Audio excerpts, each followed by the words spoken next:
Fala. Tá gravando. Fala aí. Não, você que tem que falar. Falar que nós estamos aqui na casa do Ney Pipa, aqui, ó. Estamos aqui, galera, na fábrica do Ney, chapando pipa. Essa época aí que vai vir agora, de junho. Nós tá aqui chapando bastante pipa. Esse daqui que eu tô chapando é o Pizza Caçula. Pipa muito bom. A gente vê aqui, ó. Esse pipa aqui é muito legal. É isso aí. Se inscreva no canal aí, você que não é inscrito ainda. Que vai estar te ajudando aí a fazer pipa. Eu sou o ajudante dele aqui, ó. Nós vamos arrebentar aí. Você que tem condições aí, se quiser ajudar nós aí, está precisando de uma loja aí, mas ainda não tem nosso ponto fixo.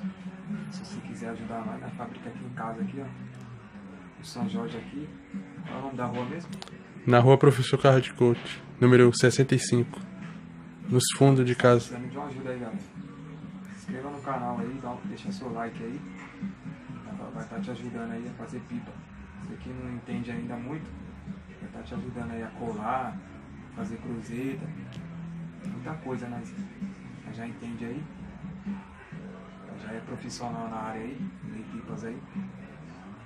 Então nossa página lá no Facebook também é Ney Pipas, com o Rafael.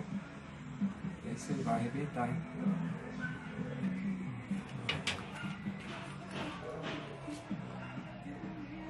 Tanto de pipa aí, ó, que já tá colado aí. Tem bastante ainda pra chapar, hein?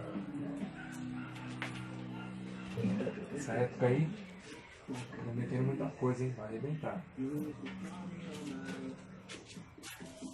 Mas tá em maio ainda.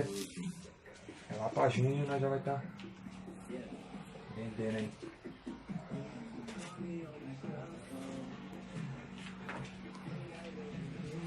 Se leva com o povo, né?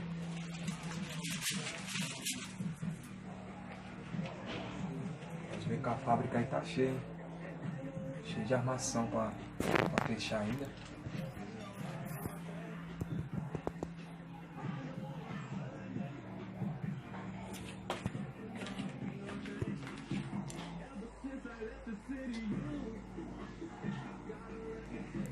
Muito obrigado.